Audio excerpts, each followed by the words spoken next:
वारिस 1988 में बनी एक भारतीय हिंदी फिल्म है जिसका निर्देशन रविंद्र पीपट ने किया था। इस फिल्म में स्मिता पाटिल, राज बब्बर, राज किरण और अमृता सिंह मुख्य भूमिकाओं में हैं। ये फिल्म सोहन सिंह हंस जैसा कि फिल्म में दिखाया गया है कि पंजाबी उपन्यास कारे हत्थी पर आधारित है। रेखा ने स्मिता पाटिल के लिए संवाद लिखे थे, जिनका फिल्म रिलीज होने से पहले ही निधन हो गया था। पाटिल को मरणोपरांत दूसरे star and style lux awards में सर्वश्रेष्ठ अभिनेत्री का पुरस्कार मिला।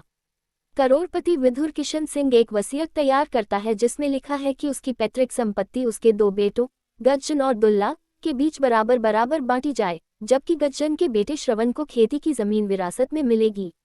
अपने 3 बेटों ठारे, दारा और छोटे को कुछ न देने पर क्रोधित होकर दुल्ला अपने पिता से भिड़ जाता है और फिर बहस का अंत दुल्ला द्वारा किशन की हत्या के साथ होता है।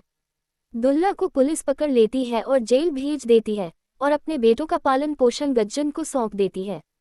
सालों बाद श्रवण की मुलाकात एक गरीब युवती परमजीत से होती है, जिसे पारो के नाम से जाना जाता है, और दोनों प्यार में पड़ जाते हैं और शादी तक पहुंच जाते हैं। शादी के दौरान दुल्ला जेल से रिहा हो जाता है और एक बार फिर परिवार में शामिल हो जाता है। अपने पिता की इच्छा पर और अपने बेटों के साथ किए गए इस व्यवहार से अभी भी क्रोधित और गज्जन के अपने प्रति ठंडे व्यवहार से नाराज दुल्ला जल्दी से अपने बेटों को प्रभावित करता है और उनके साथ मिलकर किसी भी तरह से उस चीज पर कब्जा करने की योजना बनाता है जिस पर उनका हक है। पारो की एक ईर्ष्यालु प्रशंसक को पाकर दुल्ला उसके साथ मिलकर श्रवण की हत्या की साजिश रचता है, जब वह शादी के बाद की अपनी प्रतिबद्धताओं के तहत एक गरीब गांव का दौरा कर रहा होता है। एक गरीब ग्रामीण का रूप धारण करके पूर्व प्रशंसक श्रवण को चाकू मारकर उसकी हत्या कर देता है और फिर अंधेरे में भाग जाता है, लेकिन दुल्ला के बेटे थारे और दारा उसे जिंदा जला देते हैं ताकि कोई भी उन्हें श्रवण की हत्या से न जोड़ सके। श्रवण की मौत से पारो व्याकुल है और भयभीत है जब दुल्ला गज्जन से अपने मानसिक रूप से विक्षिप्त बेटे छोटे के साथ पारो की शादी की व्यवस्था करने के लिए कहता है, ताकि यह सुनिश्चित हो सके कि उसके अपने वंशज श्रवण की कृषि भूमि के उत्तराधिकारी हों, जो अब पारो की है। प्रस्ताव गुस्से में खारिज कर दिया जाता है और पारो को एहसास होता है कि जब तक एक नया उत्तराधिकारी पैदा नहीं होता है, दुल्ला और उसके बेटे जमीन का दावा करने से नहीं चूकेंगे। ऐसा नहीं होने देने के लिए दृढ़ संकल्प लेकिन किसी अन्य व्यक्ति से शादी करने के लिए तैयार नहीं, पारो गज्जन से पुनर्विवाह करने का तर्क देती है ताकि एक नया उत्तराधिकारी जमीन का उत्तराधिकारी बन सके। गज्जन अपनी उम्र में फिर से शादी करने के लिए अनिच्छुक है, लेकिन पारो उससे मना लेती है। अपनी छोटी बहन शिबो को उसकी नई पत्नी के रूप में आगे करती है। बिंदर के दिल को बहुत दुख होता है, लेकिन शिबो का पारो के प्रति समर्पण उसे अपनी बहन की मदद करने के लिए अपने प्यार का त्याग करने के लिए राजी कर लेता है और वह गज्जन से शादी कर लेती है।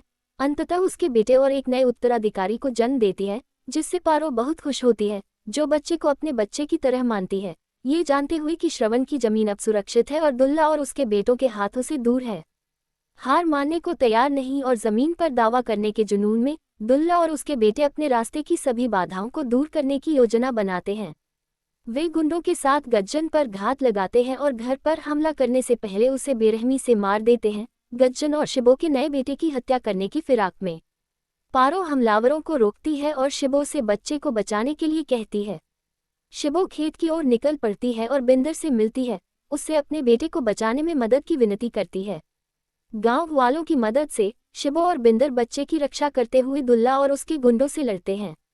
शिबो से बच्चा छीनने की कोशिश में छोटे की बिजली से मौत हो जाती है, जबकि थारे पर गांव वाले घात लगाकर हमला करते हैं और उसे फावड़े से वार कर मार डालते हैं। कुछ ही क्षणों में अपने 2 बेटों को मरता हुआ देखकर विक्षिप्त दुल्ला बिंदर और दारा को पीट रहे गांव वालों के एक समूह पर गोली चला देता है, लेकिन दारा दुल्ला की गोलियों का शिकार होकर मर जाता है। अपने उत्तराधिकारियों की मृत्यु के बाद दुल्ला पागलों की तरह तलवार लेकर बच्चे के पास जाता है और घोषणा करता है कि वह उस जमीन को, जो उसके अपने बेटों को विरासत में नहीं मिल सकती, उत्तराधिकारहीन कर देगा। जैसे ही वह पास आता है, पारो हस्तक्षेप करती है और दुल्ला को मारकर बच्चे को बचाने के लिए अपनी जान दे देती है। मरते समय वो पारो और बिंदर से माफी मांगती है और खुशी खुशी उन्हें बच्चे और अपने पति की पुश्तैनी जमीन की देखभाल करने के लिए छोड़ देती है।